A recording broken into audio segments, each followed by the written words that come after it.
I'm doing good, man. It's good to see you again. Yeah, it's good to see you Yeah. without the chaos that I usually see you in. Yeah, this is true. And that's a normal thing now, man. We're gonna talk a little bit about that chaos, man, but let's get Oh into boy. it. Let's get into it, man.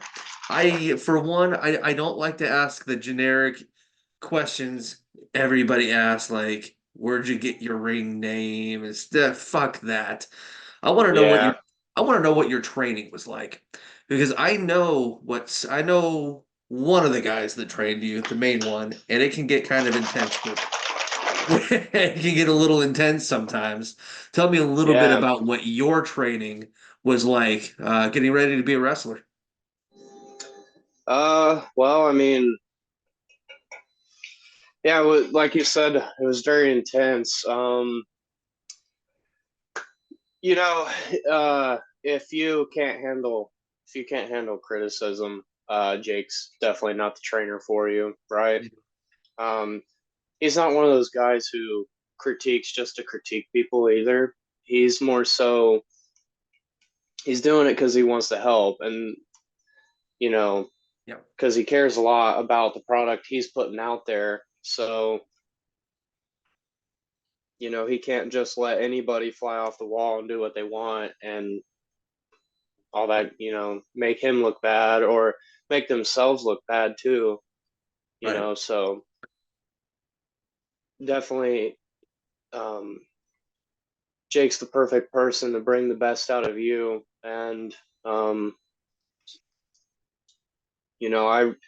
I can honestly say I wouldn't rather be trained by anybody else. I think, as far as the Midwest goes, I think Jake is the most solid trainer from what I've seen with the other product that's out there. hmm Yeah, definitely. How'd you get connected with him though? Um, so I emailed White River Wrestling, um, 2 weeks before I moved back here from my MOS school, and um, the person who emailed me back was Jake, and he said, they kind of asked for like my background and like what my goals were and stuff, and I emailed them back, and then I followed up with another email, and that's when I got Jake's phone number, and we met at a Starbucks over Nice. near 71st Street, and then he was like, "Hey, I'm actually on a show tomorrow. You want to ride with me?" And I hopped in the car with him the next day and went to a show about an hour and a half north in a town called Bourbon, Indiana. And I took my first bumps that day. And after that, things were good. I was, we started training in that horse barn over in New Palestine before we made it to the dub. You know what I mean? Right. The rest is pretty much history. Been with Right. them the past 3 years now. Nice. When I met you and really got to know you as far as wrestling goes, you were refereeing at WCWO. What was it like being a referee, and what was the transition like from reffing to wrestling? Because I remember the storyline transition, and you got thrust right into the fire with that storyline. But what was the Yeah. refereeing like? Did it help you as far as becoming a wrestler, and what was that transition like? Um, Absolutely. It definitely helps you, because, you know, when you're refereeing, you get out in front of a crowd and you're very close to the wrestlers and Mhm. you get a feel for how they operate in the ring. And the transition wasn't too bad because I'd already been training for a while. I will say this makes me sound entitled. Sorry, I did not enjoy refereeing. I only did it because I had to. I really, um, I'll say this. I feel bad. I respect referees too because a lot of wrestlers are bad about getting heat on the referee. You know, if somebody cheats to win or whatever, the heat should be on the wrestler, not the referee. there's a couple situations where that happened to me, and didn't feel good. I Right. remember that. Remember when the fans had that conspiracy theory that I was with Jordan James? Then they had the conspiracy theory that I was Colby Jack. Oh my God, I forgot about that. Yeah, yeah. It was Rob Pugh actually who Oh my created the gosh. conspiracy theory, and now he's like my biggest fan. So That's so funny. Training with Jake Oman and then learning from him kind of what he knows. How much did he stress the psychology of the match when you were training? that was pretty much the most important things to him is the why we're doing it. Yeah. You know, because you really gotta have that behind your matches and stuff, and it makes it all flow easier, and it makes it make a lot more sense to you when you're putting it together and stuff, and it gives you a better understanding of what you're doing. So it's really preparing you for the future and whatnot. And you know, Jake's one of those people who preaches psychology, but he's not one of those people who dumps on things just because they're a little different or whatnot. Mhm. Like, oh, those fucking guys, all they did was go out there. He's not like that, Right, right. because hell, me and him will always send each other matches and stuff. Like one of them, I remember he sent me Mike Bailey and Bandito from the Carrot Gold tournament in Germany, and Oh, they did a bunch of really good creative stuff. right. And you know, a lot of people wouldn't think somebody who preaches psychology that much would like something like that. It has psychology in it. That's Hmm. not what I'm not saying, but I think a Right. lot of people get lost in what Hmm. Right. It's psychology. it's about where you Like, do it and why you do it there and yeah, and why does it fit in the psychology. match. Yeah, and psychology doesn't always need to be eye pokes and hip tosses. You know what I mean? Like, Right. which I do love those stuff, obviously. This is true. I've seen plenty of that over the years for sure. Do you remember They, what do you remember your first match and what it was like for you? yeah, actually, I watched it today. Really? Yeah, I watched. It was me and Jake Oman at the Dub at WCWO in April of 2021. I think I remember that. Yeah. Yeah. It was. I'd been waiting on it for months, and Hmm. it was one of the best nights of my life. Not to sound weird or cliche, it's a night I'll never forget. Um, and just watching it back today, wow, so much has changed. In a good way, in a good way. Yeah. I mean, Yeah. very. I'm still very proud of that match. Still one of my favorite matches ever. I thought we had a really good story going into it, and we had to get over a very hard topic, and we got it over. What was the Um, what was the topic? well, remember he was he was feuding with Blake, and he Yeah. wanted to humble his students, and I was the Mhm. technical wizard, and he was going to humble me by out wrestling me, and he striked me in the match to cut the clean wrestling out of the match, and um, I felt like that crowd has a hard time biting on the technical aspects and Mhm. like the appreciating the holds and whatnot. I They think we love the got them into spots. it. Yeah. Yeah, they like the spots and they like the Yeah. hokiness. Nothing wrong with Mhm. that. Right. I think we got them into the pure aspect of wrestling as much as we could have. You know, Mhm. people aren't going to be throwing the babies in the air for chain wrestling unless it's like Mhm. England or something. So I'm Yeah. still happy we were able to do that. Was it intimidating getting in the ring with Jake for your first match at all? Yeah, Jake. Anytime I wrestle Jake, he's just he's an elite level wrestler. You know, it's like Yes. I remember when I wrestled him at that DCCW show in Gaston. I took a Yeah. shoulder tackle from him. He's gone. I'm like, oh crap. You know, I'm just like, time to leap, time to drop down because like Right. it's just that speed, you know. And the same was Hmm. with when I wrestled Mike Elgin or I wrestled Ace Perry, guys like that. They're just like Hmm. they're so good, you know. They're just a step. Yeah. You gotta step up instead of step down or stay at the same level. Well, let's shift gears a little bit. Tell me about what made you want to enlist in the military, and how long were you in the service for?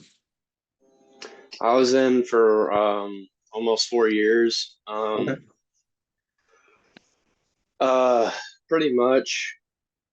Um, I was looking for mostly a challenge, and I got that out of it, but I got a very unique challenge out of it. Not the way most people would define a challenge. Um, I needed to struggle more, um, and the and I definitely was taught a lot about struggle and whatnot. Hmm. Um, Overcoming the greatest enemy you have really is yourself,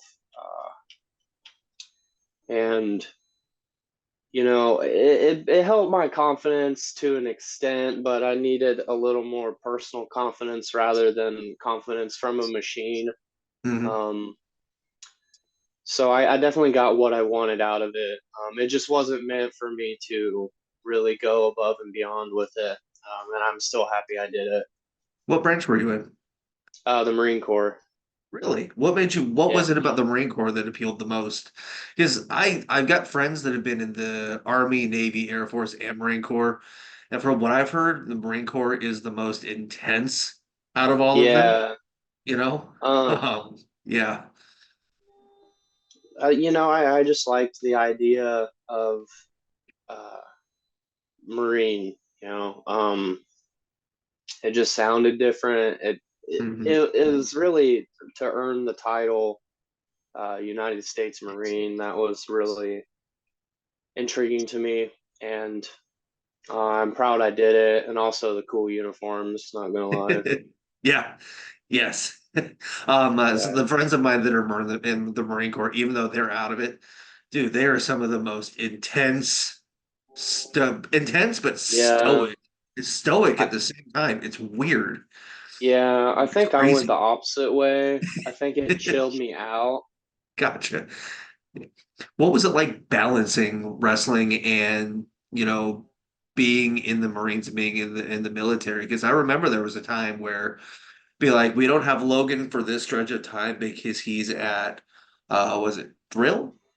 Yeah. Yeah. Yep. So I by the time I was wrestling, I was in the reserves already, Mhm. and pretty much what it wasn't terrible to balance it by any means. It wasn't like Yeah. awful, but it was like more so like darn it, you know, this weekend I can't wrestle because I got drill. And then there was some times where I'd be gone a whole week, and then there was one time I was gone a whole month. Hmm. Um, um, you know, it was like it was what it was. It wasn't anything that because I was still so new at wrestling. It wasn't like I was missing out on giant opportunities by any means, Right. but it definitely was refreshing when I got out and it was like, oh, I don't have this to worry about anymore. I can definitely Hmm. wrestle this weekend. You know what I mean? Was it kind of hard to keep the momentum going when you know that you're gonna have to step away for even a week, or because a week in Yeah, wrestling isn't it's not gonna kill you like you said, but depending on if you're in a major storyline, a week without being there could make a difference sometimes. yeah, it was definitely a lot to work around sometimes. Yeah. Because be like, well, we don't have you this Friday, especially at the Dub because you guys run weekly. If it Yeah. wasn't as bad with other shows, it just Hmm. pop up every once in a while, like, oh, we can't have you this month. monthly Right. shows don't typically do storylines anyway. Yeah. If it was But like like WPW, you may not even really miss a show or any time at all. I remember with WPW, there was it seemed like my drills followed on every WPW date, so I missed like 6 months worth of Really? WPW, or I wouldn't say 6 months. I think it was like 3 or 4 months. And then like I came back one random day when I had got out. Everybody's like, Right. "What the hell?" That's when we did all the black market stuff and whatnot. Oh, yeah.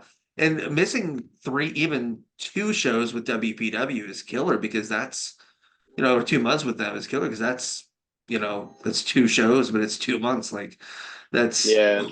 how hard is it? Because I remember with the black market, you guys were the focal point of the company, basically. Like they built those shows around the four or five of you guys. Mm. What was that like? But also, how difficult is it to maintain momentum when you're in the middle of a major storyline, but it's not weekly, it's monthly. And then you have to kind of get back into that frame of mind after being off of that place for a month. Is that tough? Is it easy? Like, I don't think it's that easy because typically a lot of things on the independent scene and wrestling in general like to get rushed. Um, and it was like we had to squeeze a lot into one show because there was so much space in between each thing we were doing. I yeah. think everything worked out Mhm. perfectly. I think it ended a little faster than it should have, but It ended abruptly. It really did. yeah, it did. And that's not me like I think that's just kind of how it happened. Um, Mhm. it wasn't like a bad decision or anything. But Right. like after we all like lost our belts and stuff, and the leader was gone and everything fell, where do you go from there as a heel faction? Where do you really go from there? You Yeah. know. Yeah.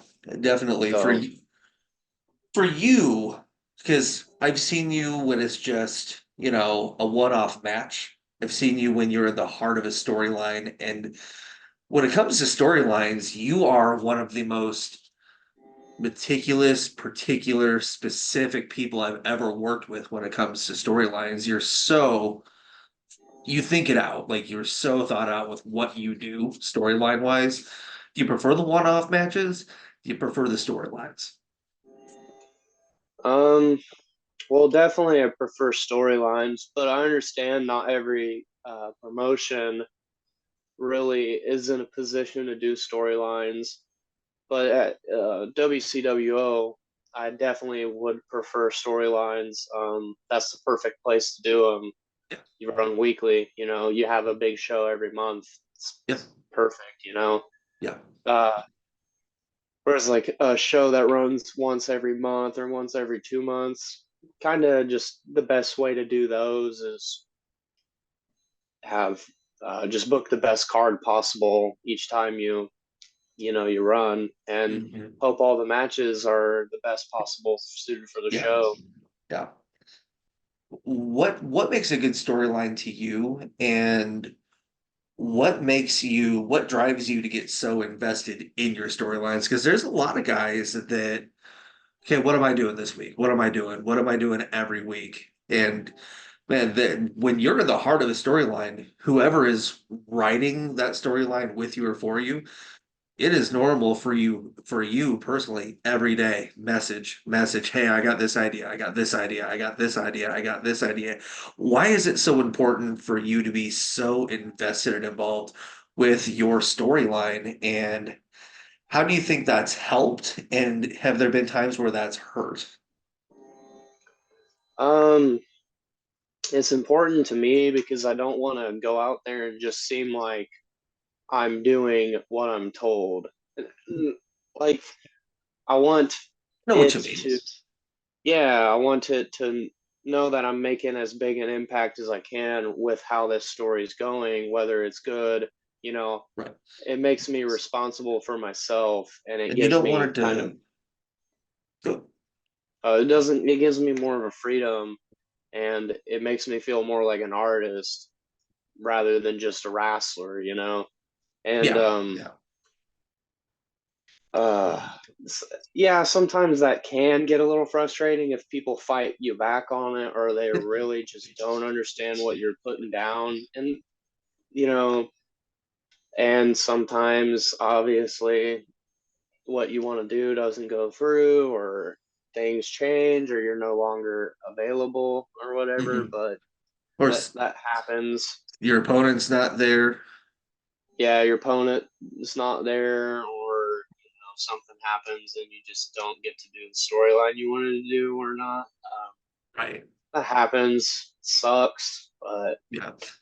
I think what you were talking about earlier was you don't want it to seem like you want it to seem personal and you want it to have your flavor. You don't want it to seem you watch WWE and sometimes you can tell when somebody's going out there literally reading or giving lines that they were given and mhm. it's like, man, so and so would never do this. Like it doesn't make sense, you know. You want it to be authentic, you Yeah, know. absolutely.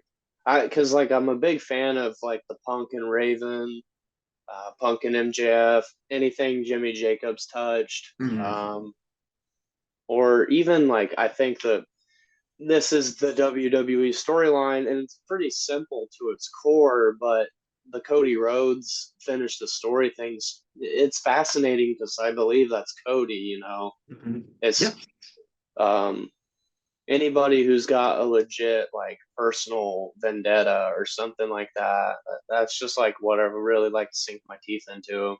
Mhm. You love doing promos, and you don't just do promos. You get creative when you do your promos. They're almost like a production, almost. You always add a little flavor, a little bit of a twist into your promos. Why do you love promos so much? Because man, you know how it is on the indie level. Sometimes it's pulling teeth to get a promo from somebody, and with you, it's like boom, promo, promo, promo. Do you need a promo? Give me a promo. Let's do a promo. But they're always good, and they're always interesting. No two promos are the same with you. Yeah, like I said, that's another opportunity for me to be an artist. Because like as wrestlers, I feel like we should be more than athletes. And also a guy like me, um,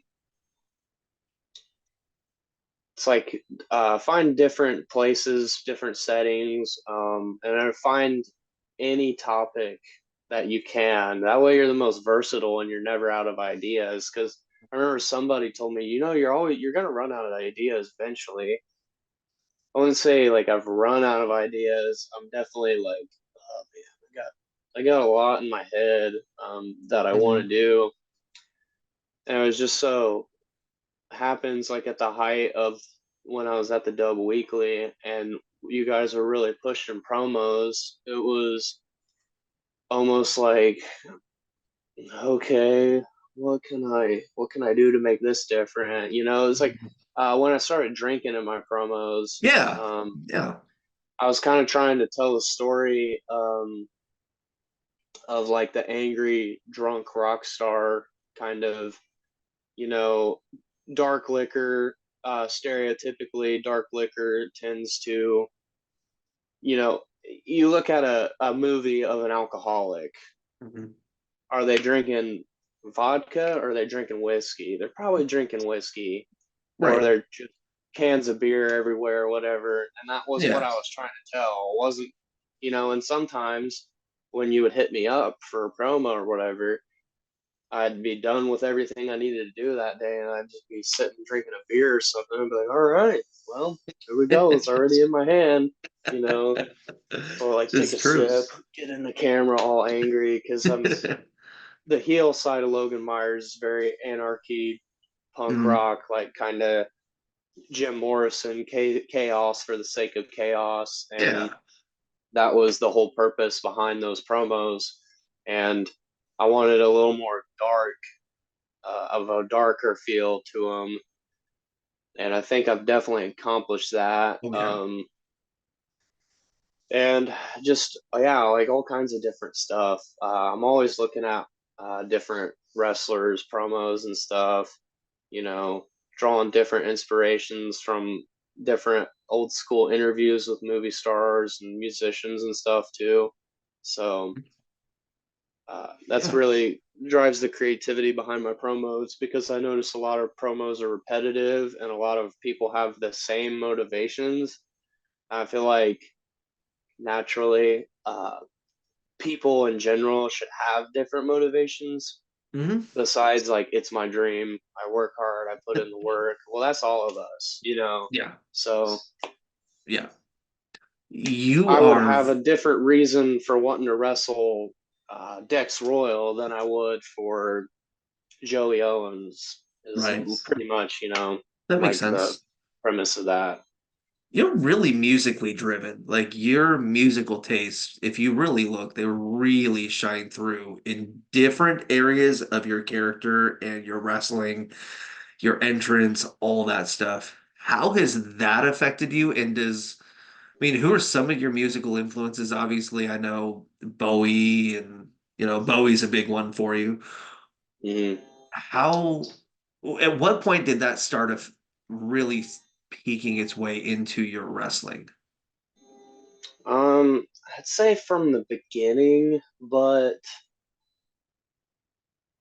kind of at the beginning, I was just like wearing the jackets Hmm. and kind of dressing a little. I was still kind of finding my style and stuff. Right. Um, I'd say when I turned heel at the dub, it really started to like flow through because it's easier to do it as a heel, especially in front of that crowd. And then I watched the Doors movie, and I was like, Morrison, Jim Moore, because like Bowie was always kind of a cool, calm, collected, nonchalant. Just Hmm. like the appearance was more Yeah. so the thing, but Yeah. Morrison was like loud, obnoxious, crazy, stuff like that. And then just the showmanship of rock stars and like the difference between the Bowies and the Bob Dylans, or the Hmm. difference between the Elton Johns and the Billy Joels, you know what I mean? The Princes and whoever else. Like those people who are more than just musicians that became icons. That's kind of the whole trajectory of the Logan Myers character, not just a Right. wrestler icon. Or David Bowie described himself as a rock star messiah kind of Yeah. gimmick. He admitted he was always a gimmick. Hmm. That's how I feel about Logan Myers. At what point did you start to really get comfortable? Because I remember a very specific conversation with you in the office at the Dub, where you just at one point you just weren't confident, you weren't feeling it, you didn't know how, you weren't sure what you needed to do to really start catching your stride. And I don't want to say getting over because that's not what it was, but I don't know if you remember that conversation, but there was, it just seemed like it clicked one week. What was it, and at what point did that happen? And did anything kind of help that along the way? Yeah, I think growing confident as a human being definitely needed to happen. Hmm. That was definitely like the big factor, but also like that's why I was so adamant on turning heel Hmm. because I felt as a baby face, like you said, over. They were chanting my name, but I think like it was time for a change. It was time to give him something different. It was kind of like letting the Hmm. chains loose, giving Logan Myers a motivation, giving him a backbone and stuff. Get your And edge. yeah, it really needed to gain an edge. Which now, anytime I wrestled in a crowd, in front of a crowd, a dub crowd per se, it's very mixed reactions. Even when I'm a heel, it's like Hmm. um, I feel like they really have sunk their teeth into the gimmick, into who I am, and I think the turning point was the heel turn. back in what was like August of 22 or August of 20, yeah, August of 22, Hmm. and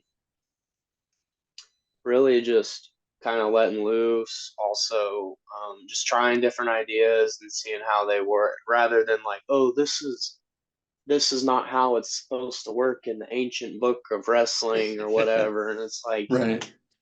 just throwing things at the wall and seeing if they stick, and like Hmm.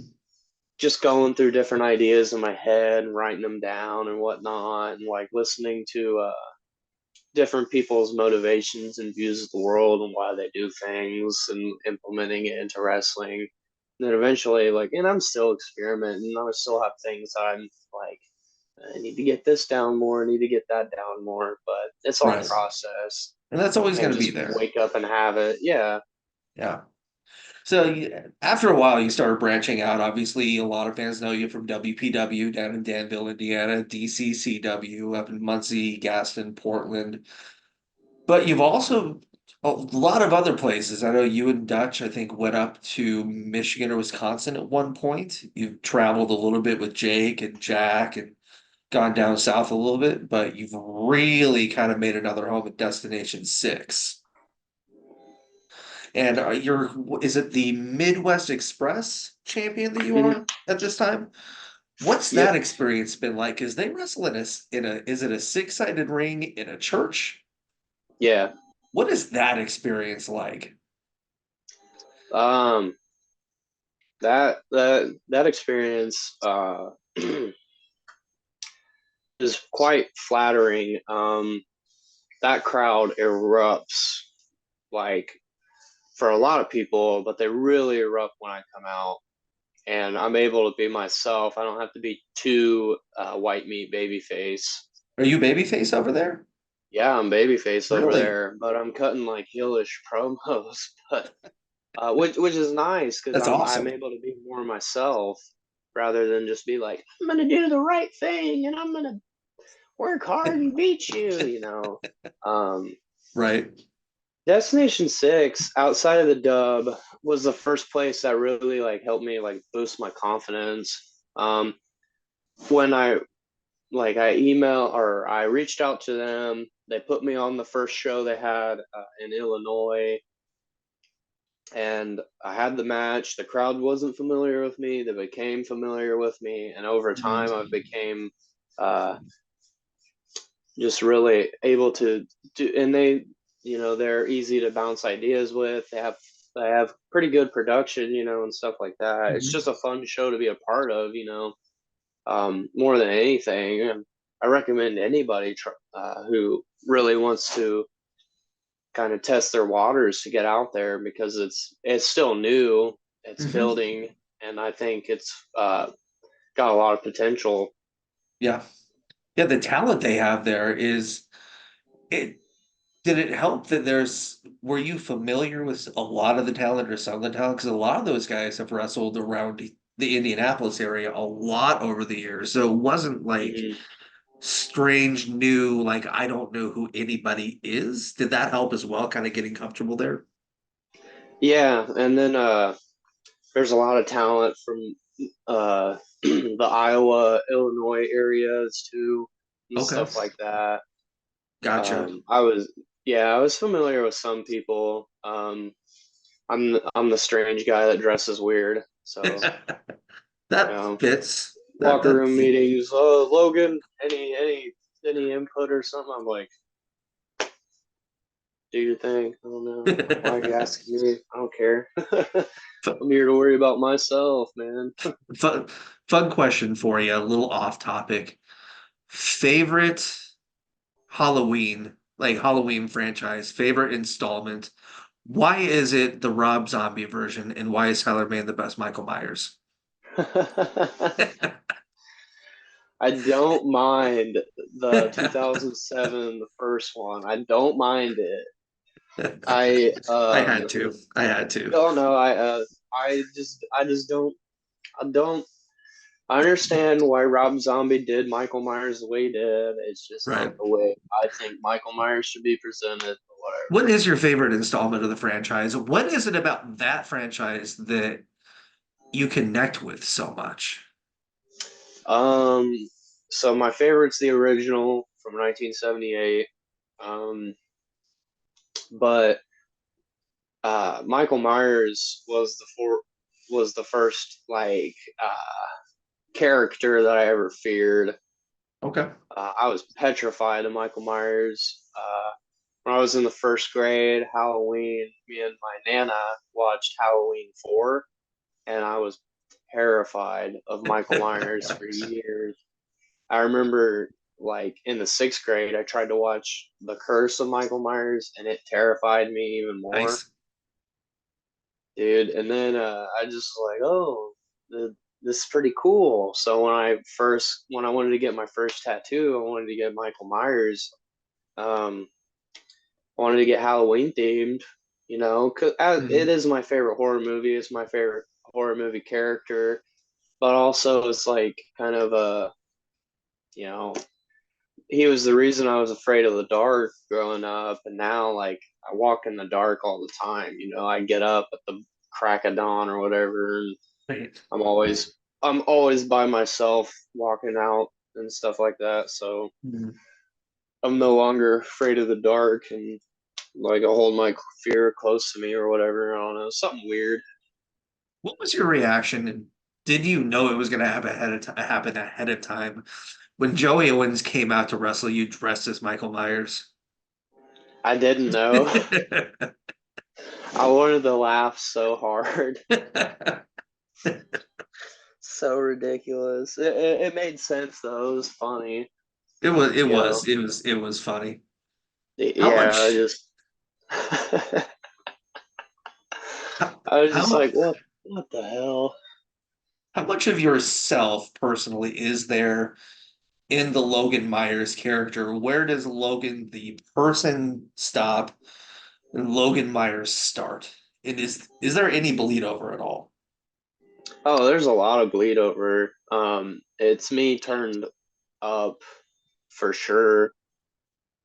Um, but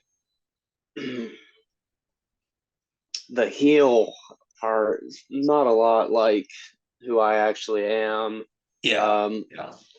but the baby face is pretty accurate. It's just me turned up. There are some things that are different, Hmm. but nothing really too crazy.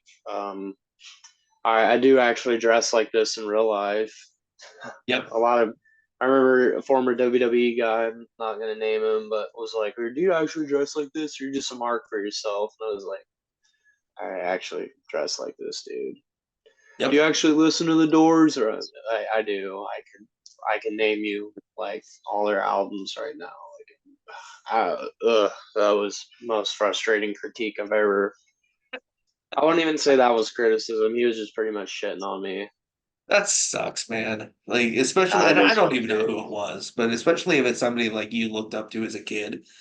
And it's No, it like, wasn't. I didn't okay, look good. up to him. I didn't even ask for his feedback. He just, um, oh, I know I'm supposed to, but I saw him shitting on other people, so I was kind That of like, sucks, dude, man. I get it. You've made it to Uh, the dance or whatever, but like, I'm that not gonna. sucks. Oh yeah, it happened. It just made me laugh. Working a match with somebody like a Michael Elgin, or somebody that's been on that level and been to the places that he's been, what is it like going into that match, and what do you learn from somebody like him? Because he is, for one, that dude's intense. Like, Yeah, he is I amazing, nicest guy ever, but good God, he is intense. his reality check brought me out of my comfort zone. Maybe really want to explore different things. Definitely, yeah, it was a challenge. I don't really get nervous anymore. I get butterflies, but I don't like. Mm, It was the last match where I was really like shitting myself before I went out right, there. right. Yeah. Yeah, he's very particular Yeah, about and he how he wants things to go, but he's got the credentials to back it up. Oh So, yeah, man, most absolutely. It yeah. was an experience I will cherish forever. The White River Wrestling shows are an animal all to themselves. Not much storyline. It's like what you talked about earlier, putting on just great match after great match after great match. And the shows continue to sell really well. But working on those shows and being a talent on those shows, seeing them draw as well as they do. And I talked to Jake about this last week. With those shows drawing as well as they did, without having like an established nationally known name, and only guys like yourself who are local indie wrestlers, how much pride do you take in that you guys as a roster are able to sell and draw as well as you do on those shows with the roster that you guys have, which is a great roster, but again, no WWE, AEW, NWA names for the most part. Um, I take a lot of pride in that, you know. I think people who know about White River Wrestling just know like what they're gonna see, and they just want to go see it. You know, Mhm. I definitely like being on those shows, and I really enjoyed my last match with Braden Lee. That was a lot of That fun. was that was good. Yeah. Yeah. Yes, you know you're always going to get a good match. Every once in a while, maybe a little bit of a comedy spot with the Savio Leone, but again, just and that's pun intended, an animal in itself. But and a Yeah. little bit with Jack Vaughn, a little bit of comedy stuff with Jack as well. But I mean, you um, could argue that there's comedy in my matches too. sometimes, when you do the Brian told me I made Gabe Sapolsky laugh, so I was I was halfway hoping you would do the whole and now tribute to the greatest wrestler of all time, dude, Jeff Jarrett. I wanted to, but I was like, this is not the show for it. True. But no, I mean there is some comedy spots in there, especially as when I'm ringside shooting. But you always find me and do something to me ringside or when I'm ring announcing or something. And Well, it's so like there's somebody was like, dude, you really try to pop yourself out there. I'm like, well, I'm like, what do you think Logan Myers would do? He'd try to enjoy himself while he was yeah. out there. He's Jim Morrison. What makes you continue to love wrestling as much as you do? I know there's been times where you weren't loving it as much as you would like to. Everybody's got their frustrations, but what makes you continue to fall back in love with it, want to continue wrestling, and just keep going? Really just the creativity that comes with it, and be able the self expression, and you know, it's just how fun it is. It's not fun all the time, but I mean, really, nothing to complain too much about it. I have a life outside of wrestling that I'm very thankful for, especially now. Um, so I don't have to dwell on what's going on in wrestling as much anymore. But really, it's just the creativity and the fun that comes with it. That's mostly uh, So pretty much it. you're starting to get busier and busier and booked more and more with wrestling over, especially going into 24, 23 was a busy year for you. But in between the shows, when there's nothing going on, even when you're not at the White River Dojo, when you're not at WCW, not at Destination Six, not at WPW, not at God knows where, doing God knows what that Logan Myers likes to do. What's your spare time look like? What keeps you going? What makes you tick as a person? What's your spare time look like? Uh, well, I love to watch. I watch all kinds of wrestling. Actually right now I have World of Sport on from the old English style. That's why I'm like kind of veering back and forth. But other than that, I love movies, obviously, horror Mhm. movies, any cult classic or whatever. And then I like watching old concerts. Okay. Sometimes I'll throw on like Stevie Ray Vaughan live 1985 Carnegie Hall or something stupid like that, and Nice. um, or Led Zeppelin live at Madison Square Garden or whatever, Bowie live at stuff like that. I like doing that. Um, I enjoy Star Wars. I just recently started getting back into it. I love the adult cartoons, South Park, American Dad, Family Guy. Sure. Um, I also like going out with my friends and going to a bar or something. I like doing that. Yep. Maybe flirting or whatever. All that fun stuff. Sometimes, sometimes that's like I'm like this. Yeah. Yeah. Yep. Don't talk to me, please.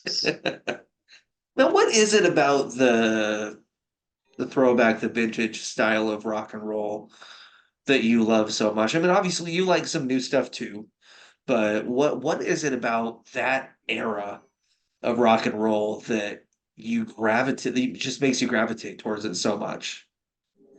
I think it's the way the people express themselves. I think Bowie was the pretty much the example of that. But same with like just how the artists really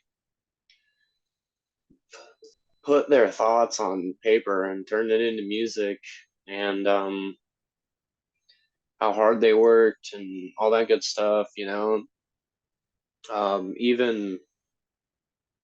and I the unique topics they're about and going back and finding out what this song was about, what this song was about, and how they put an album together and stuff like that. That's just fascinating to me. Yeah, It's not just me listening to the same music my parents did, but I mean, I listen to a lot that's more fair. than what my parents did. Right. Right. But I don't yeah, know about really, you. it's how they express themselves is the most fascinating thing to me. I don't know if I've ever asked you these two questions. Thoughts on Greta Van Fleet? Uh, um, They're Not polarizing, bad. man. They're polarizing. They sound a lot like Zeppelin. That's why I asked because Yeah, not in a bad way. I mean, uh, I like them. Wouldn't right. say like they're a regular of mine, but I like them. Same. They're nice dudes. They're Oh for how yeah, young they I've are. It's never met amazing how them, good but they are. I mean, and then yeah. thoughts on Jason Bonham's band because his singer sounds freakishly like Robert Plant live. Have you seen them live? Do you give them a chance at all? Do you consider them legit? I What are haven't your looked thoughts on into that? them too much. I'll have to give them a Okay. chance. Okay. I've seen them live a few times. They're I'm not the biggest Zeppelin fan, but I've seen them live by default a few times. They're good. I wasn't sure if you'd heard them or not. So 2024, what's this year look like? Because each year has progressively gotten bigger and better for you. More bookings, bigger bookings, bigger shows. What's 24 look like for you? Uh, I don't know. It's hard to say. Um, Yeah. yeah. I've gotten some good opportunities already. I went to Wisconsin for a pretty fun show a couple weeks ago. Nice. I've got a this exciting show called PWE that I'm excited for. Okay. Looking, yeah,